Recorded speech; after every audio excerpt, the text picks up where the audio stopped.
कंध उत्ते काना है। कच्ची कंध देह नूं किया गया। कच्ची कंध का अर्थ है देह, कदों भी टह सकती, कदों भी टुट सकती।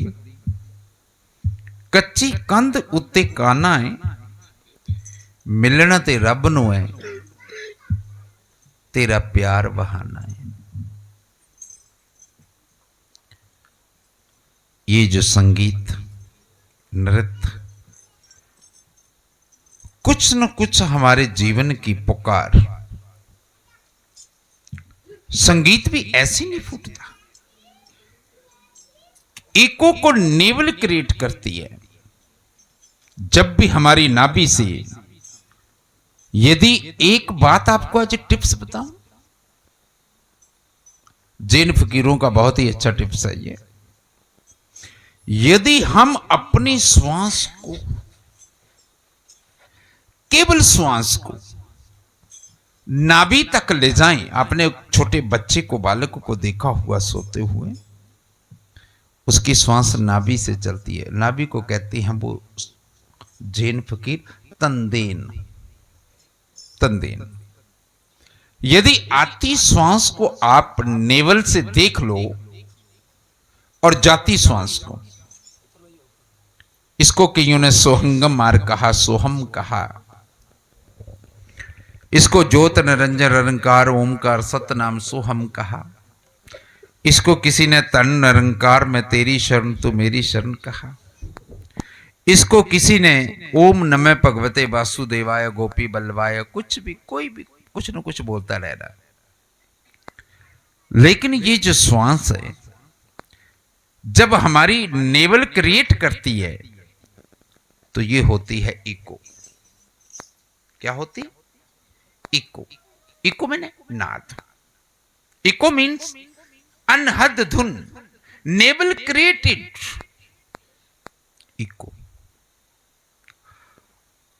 और वो इको, इसको हम कहते हैं सब कॉन्शियस, सुपर कॉन्शियस। अनकॉन्शियस से हमारी जो ये इको है, हमारा ये जो नाद है, जब ये इको हमारे थ्रोट में आती है, गले में आती है, तो थ्रोट उस इको को साउंड में कन्वर्ट कर देता है, स्वर बन जाता है। और वही इको जब थ्रोट में आती है तो साउंड बनती है, और जब माउथ में आती है तो वर्ड बनती है, तो शब्द बनती है। क्रिएट कौन कर रहा है? नेवल से नीचे भी उसको हम कहते हैं परा, नेवल को पश्यंती, मध्यमा और मुख को बैखरी। परा, पश्यंती, मध्यमा, बैखरी। जब कोई भी कीर्तन या कोई भी वर्ड डिलीवर्स करता है, माना कि speaking on the stage is an art, but good listeners is also an art.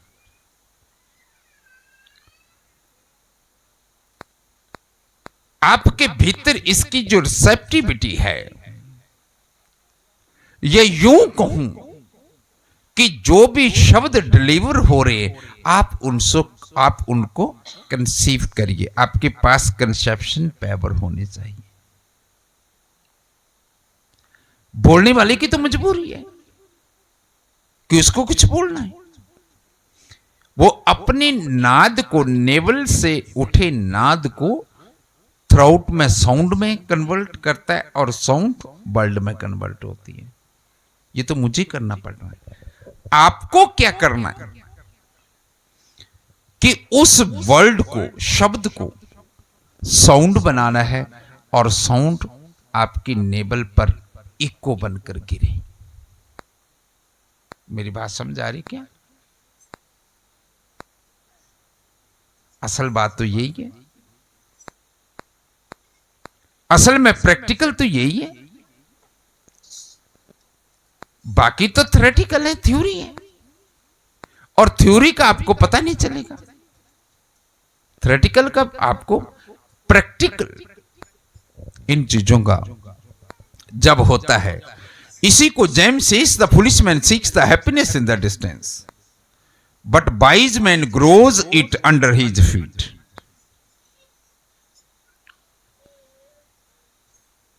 यही है शब्द। इसको गुरु नानक साहब कहते, शब्दे धरती शब्दे आकाश, शब्द शब्द भया प्रकाश, सगल सृष्टि शब्द के पाछे, नानक शब्द घटे घट आछे। इसी को कहा, इसी चीज को।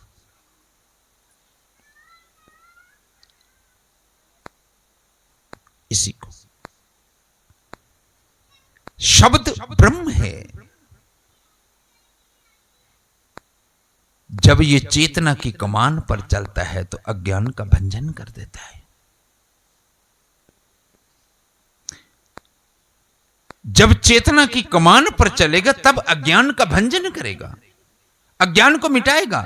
लेकिन ये शब्द बहुत ही बोधक भी हैं और वेदक भी हैं। बोधक का मतलब किसी को ज्ञान दी जाती है, और वेदक का मतलब है किसी के सुख और चैन को भी छीन सकती है। शब्द ही तो है, बड़े बोधक, बड़े नुकीले, बड़े जहरीले शब्द ही तो हैं। एक शब्द आपको सुख चैन दे सकती है और एक शब्द आपके चैन को भी छीन सकते हैं। है शब्द, हैं दोनों शब्द। तो ये शब्दों का शब्द ब्रह्म है। और जहां यंगस्टर बैठे हुए हैं, नौजवान पीढ़ी बैठी हुई है, लेकिन कई बार नौजवान पीढ़ी, मैं नहीं मानता हूं कि ये नौजवान हैं, क्योंकि जब तक इनके बॉडी से क्या है, बॉडी से तो नौजवान शरीर से नहीं होता है। नौजवान तो स्पिरिचुअल यंगनेस पैदा करना होता है। How to journey, how to become spiritual यंगनेस।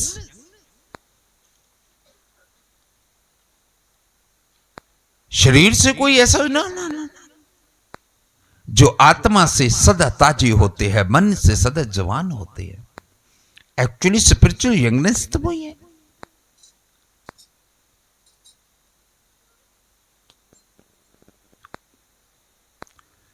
और इस स्पिरिचुअल यंगनेस को मैं तो ये समझता हूं, आजकल तो सिर्फ सारे लोगों ने इसको नचार पर खड़ा करके लगा दी। और बच्चों को ये वाला जो टाइम पीरियड है ज्ञान के लिए, भक्ति के लिए, ये प्राइम टाइम है। ये प्राइम टाइम है बच्चों के लिए। स्पिरिचुअल यंगनेस को पैदा करने के लिए, स्पिरिचुअलिटी को पैदा करने के लिए ये उनके लिए प्राइम टाइम है। और मैं मानता हूं बच्चे बड़े ईमानदार हैं। ये युग बड़ा ईमानदार का युग है, चौथा युग है। तुम लोग बोलेंगे कि जमाने में तो बेईमानी भरी पड़ी, सब बेईमान, और बातों में सारा बेईमान हो सकती हैं, मानता हूं मैं। लेकिन धर्म के प्रति, अवेयरनेस के प्रति, रिमेम्बरेंस के प्रति, अवेकनिंग के प्रति, स्मृति के प्रति, सुरती के प्रति ये युग बड़ा ईमानदार है। आजकल के बच्चे ये नहीं सोचेंगे कि मैं बड़ा बोल रहा हूं, मेरी बात को मानो।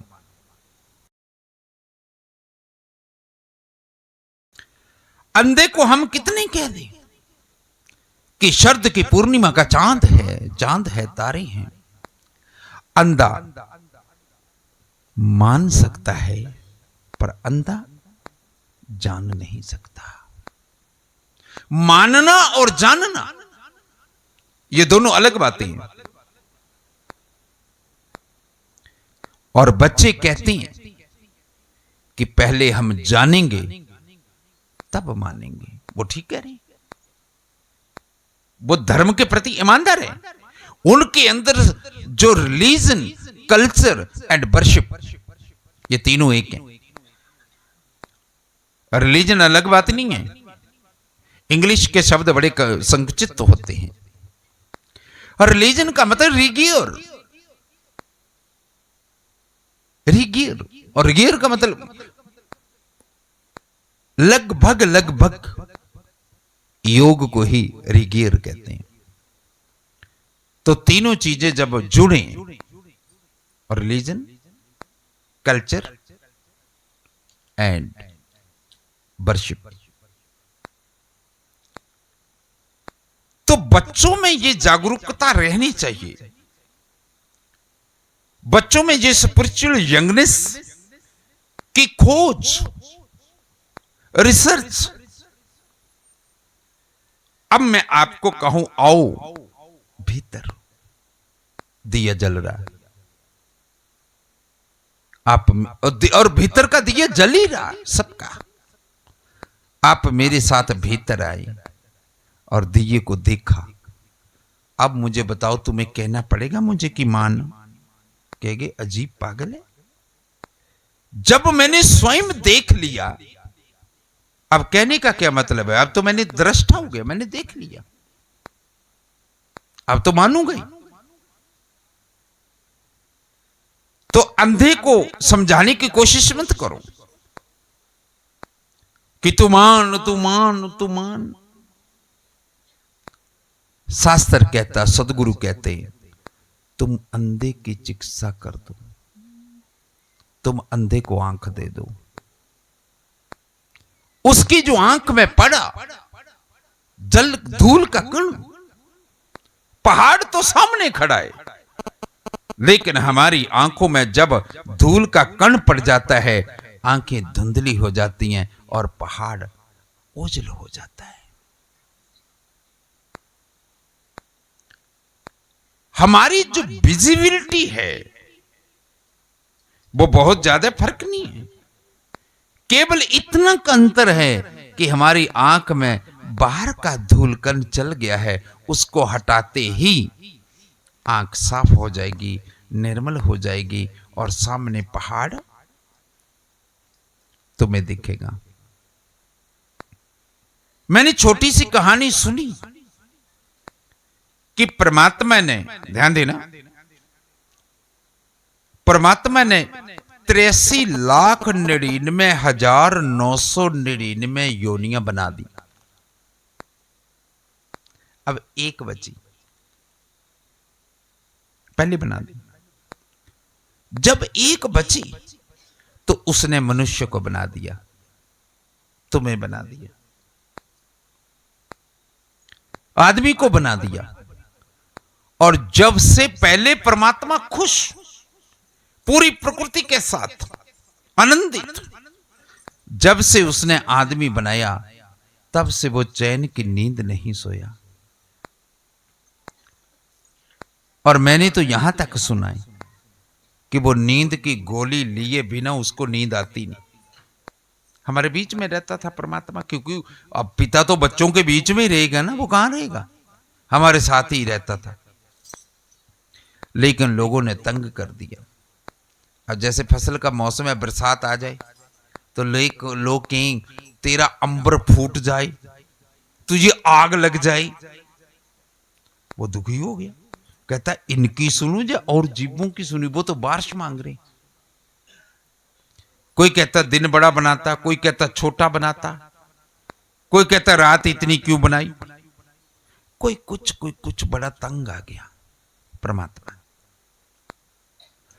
उसने अपने देवताओं को बुलाया, इन देवताओं को बोला तुम तो इस आदमी के साथ में रहते हो, मुझे मेरे आदमियों से बचाओ।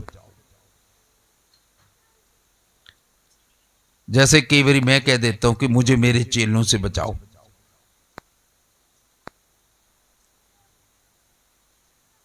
देवताओं को बुलाया, कहा कि मैं इस आदमी से इनसे मैं तो एक गलती कर बैठा आदमी को बनाकर। पहले मैं तुम लोगों के साथ खुश था, पशुओं के साथ, पेड़ों के साथ, पहाड़ों के साथ, नदियों के साथ, झरनों के साथ, लताओं के साथ, निहारिकाओं के साथ, अटालिकाओं के साथ मैं खुश था, क्योंकि कोई किसी की डिमांड नहीं। सभी अपने लॉ ऑफ नेचर, सभी अपने बंदगी में थे। मतलब कोई बोलता उसको कुछ नहीं बोलता, शिकायत करता ही नहीं, आदमी की सिवाय कोई शिकायत करता ही नहीं। मैं खुश था, मुझे बचाओ। तो एक देवता उठा, उसने कहा परमात्मा तू ऐसे कर, तू चांद पर छिप जा। परमात्मा ने बोला चांद पर? जल्दी तुझे पता चल जाएगा कि चांद पर आर्मस्ट्रांग पहुंच गया। सबसे पहला व्यक्ति कौन पहुंचा था? आर्मस्ट्रांग। बोला ये ढूंढ लेगा मुझे। दूसरे ने कहा परमात्मा तू ऐसे कर, तू हिमालय में छिप जा, हिमालय में जाकर छिप जा, हिमालय की चोटी पर चढ़ जा। बोला अच्छा, जल्दी पता चल जाएगा कि हिलेरी और तेंजिंग पहुंच गया। सबसे पहले कौन पहुंचा? हिलेरी और तेंजिंग पहुंचा। किसी ने कुछ कहा, बात जची नहीं परमात्मा को। एक बूढ़े देवता उठा और परमात्मा के कान में कुछ कहा। परमात्मा खुश हो गया, कहता ये बात ठीक है। बूढ़े का एक्सपीरियंस, अनुभव। परमात्मा ने कहा ये बात ठीक कही तूने, क्योंकि उस बूढ़े देवता ने कहा आदमी चांद तारों को भी छान देगा, आदमी समुद्र की गहराई को भी, प्रशांत महासागर की गहराई को भी नाप लेगा, हिमालय पर भी चोटी पर फतेह कर लेगा, आदमी धरती के कोने कोने को खोज लेगा, आदमी बाहर तो ढूंढता रहेगा पर आदमी अपने भीतर कभी नहीं जाएगा। तू इस आदमी के भीतर छिप जा। किसके भीतर? तू आदमी के भीतर छिप जा। और मैंने तो यहां तक सुना, जब से आदमी बाहर